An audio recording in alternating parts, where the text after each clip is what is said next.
안녕하세요. 은혜샘교회 성도 여러분, 최선종 목사입니다. 오늘은 5월 17일 역대하 1장부터 3장까지를 함께 살펴보도록 하겠습니다. 그러면 바로 1단계 본문 내용 파악하기를 시작하도록 하겠습니다. 1단계 본문 내용 파악하기를 모두 마쳤습니다. 이제 2단계 질문 만들기인데요.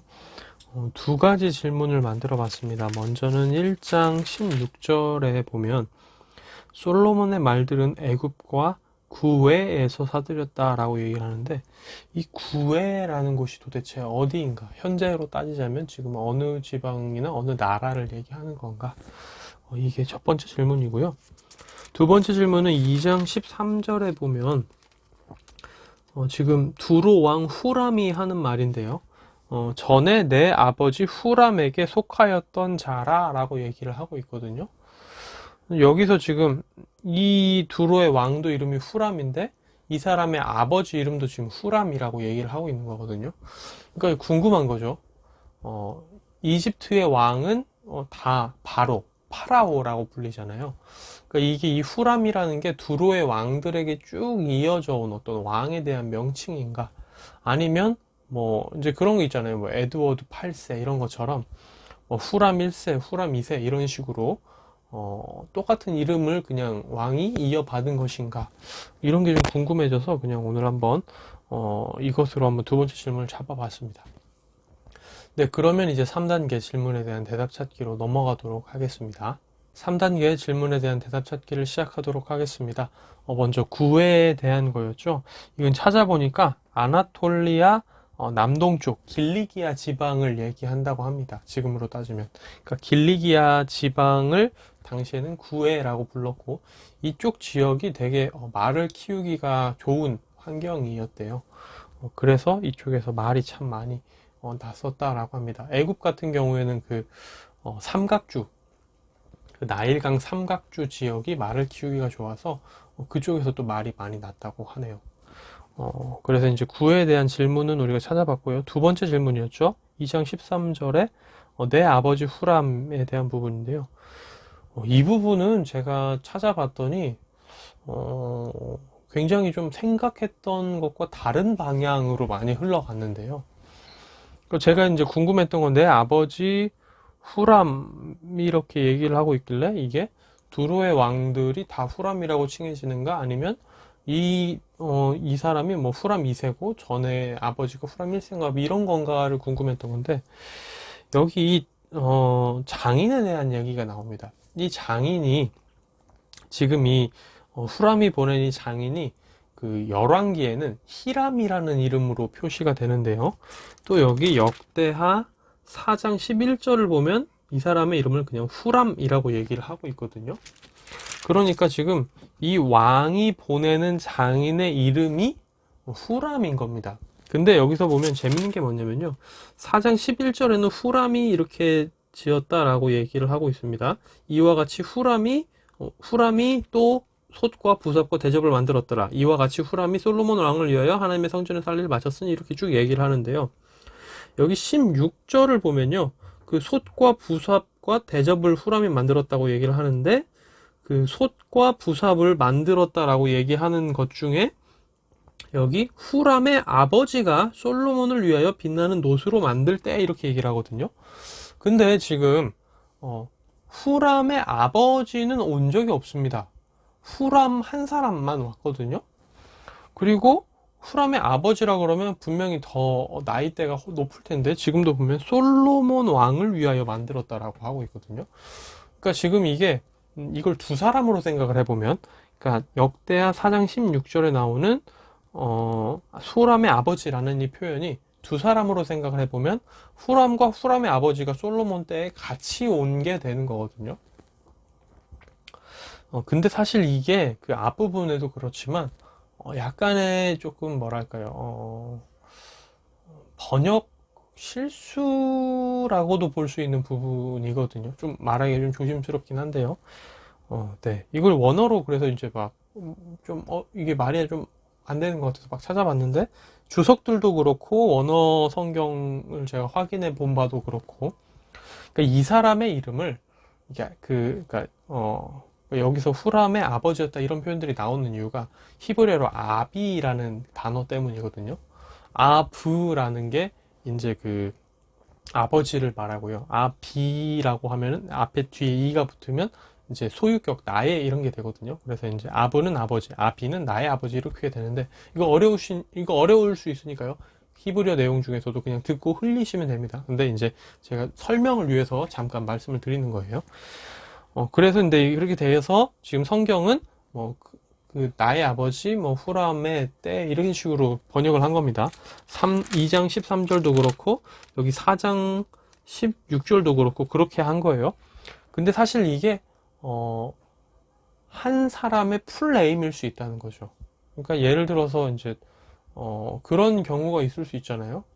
그러니까 여호와라는 표현도 성경에서 야라는 한 단어로 줄일 때가 있거든요. 그래서 할렐루야라고 한다면 할렐루가 이제 그 할랄 동사의 명령형입니다. 그래서 이제 찬양하라라고 명령하면서 누구를 찬양해야 되냐? 뒤에 야, 여호와를 찬양하라 이렇게 해서 할렐루야가 하나님을 찬양하라라는 말이 되는 거거든요. 그러니까 이것처럼 우리가 풀네임을 쓸 수도 있고 정식 명칭을 다 쓸 수도 있지만 때로는 줄여서 표현을 하기도 하는데 후람의 같은 경우도 후람 아비라는 게 그냥 이름의 전체 풀네임으로 볼 수가 있는 거죠. 그러니까 이 사람의 이름은 원래 후람 아비인 겁니다. 그런데 이제 11절처럼 그 뒤에 아비 두 글자를 떼고 그냥 후람이라고 부를 때도 있는 거죠. 이렇게 보면 사실 모든 게 다 해결이 되거든요. 그러니까 2장 13절에 보면 전에 내 아버지 후람에게 속하였던 자라라는 그 구조와 설명이 완전히 달라지게 되는 겁니다. 그렇게 이제 후람 아비를 한 사람의 이름으로 보게 되면은 이 사람은 내가 이제 재주 있고 총명한 사람을 보내는데 이 사람의 이름은 이제 후람 아비다 이런 식으로 우리가 해석할 여지가 있는 거거든요.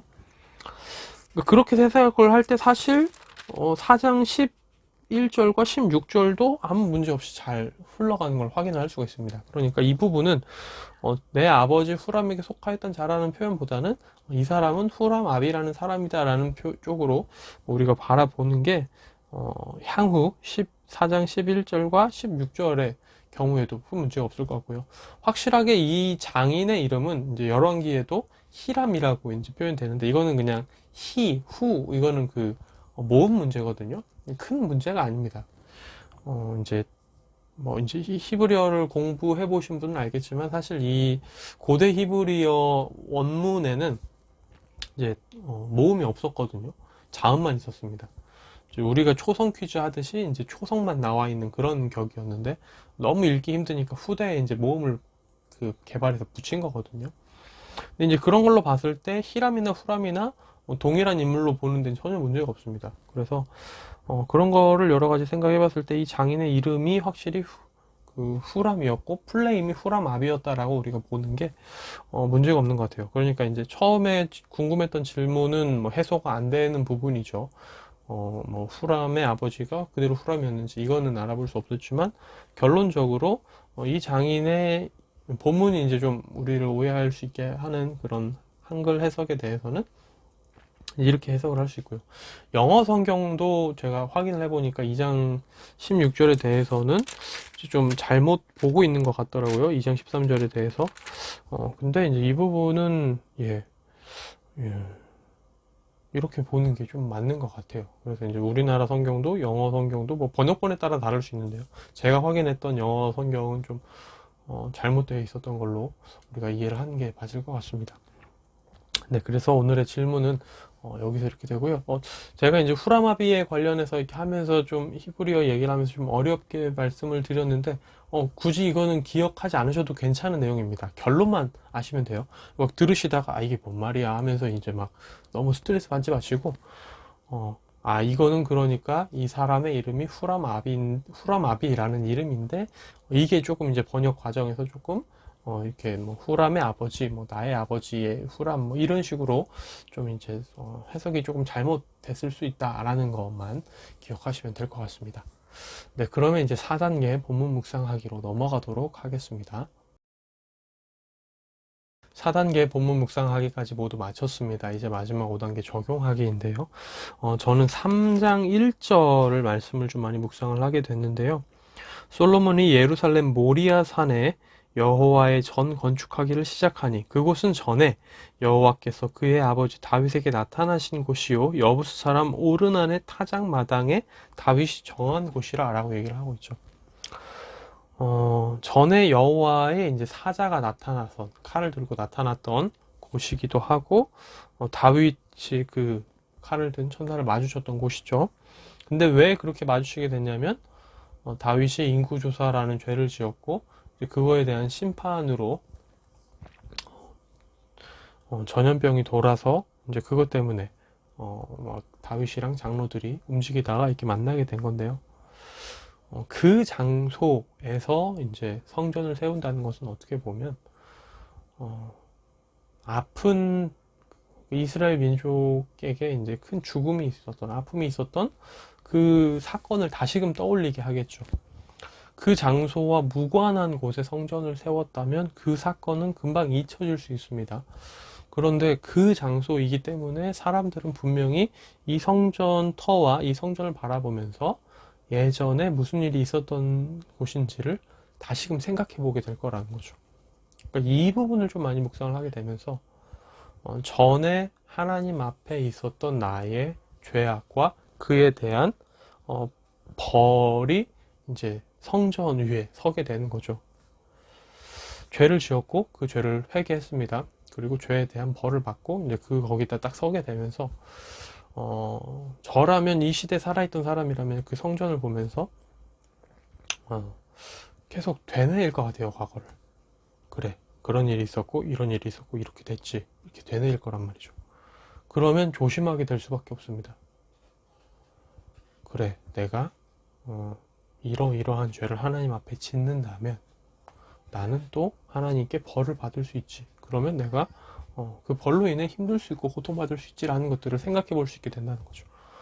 그러니까 우리가 죄를 짓고 그 죄에 대해 하나님께서 벌을 내릴 수 있다는 것을 계속해서 되새길 수 있는 겁니다. 그러면 그게 우리가 죄를 짓는 데 있어서 억제하는 역할이 되고 우리가 하나님 앞에서 우리 자신을 조심하고 추스르는 데도 큰 도움이 되겠죠. 그러니까 이런 생각들을 해보게 되면서 하나님께서도 어떻게 보면 이곳에 성전을 지으라고 하신 게 또 이런 효과를 생각해서 하신 게 아닌가라는 생각을 하면서 아픔이 그냥 제가 이제 뭔가 죄를 짓고 하나님 앞에 벌을 받았을 때에도 그냥 그것을 그냥 흘려버리는 게 아니라 그 아픔과 그 죄악으로 인해서 어떤 일이 있었는지를 계속해서 기억하고 기념하면서, 기념이라는 표현까지는 좀 그럴 수 있는데요, 계속 기억하고 되새기면서 그 죄로부터 멀어지고 내가 하나님 앞에 죄를 짓지 말아야겠다라고 계속해서 되새김하게 되는, 결단하게 되는 그런 삶의 태도가 필요하지 않을까, 이런 생각들을 하게 됩니다. 어떻게 보면 이제 상징이 될 수도 있겠다 싶어요. 하나님 앞에 죄를 지은 자가 이제 다시 하나님을 위해 성전을 짓는 그 자리다, 성전을 짓는 그런 것들을 생각해 보게 되면서 죄에 대해서 얼마나 내가 더 혐오감을 느끼고 멀리 해야 되는가, 내가 죄를 지었을 때 하나님께 어떻게 혼날 수 있고 어떤 벌을 받을 수 있는지에 대해서 한순간도 잊지 말아야겠다, 이런 생각들도 하게 되고요. 그러니까 죄라는 것에 대해서 더 민감하게 반응해야 될 것에 대한 그것들을 많이 생각해 보게 되는 부분이었습니다. 네, 오늘의 큐티는 여기서 마무리가 되고요. 내일 다시 뵙도록 하겠습니다. 안녕히 계세요.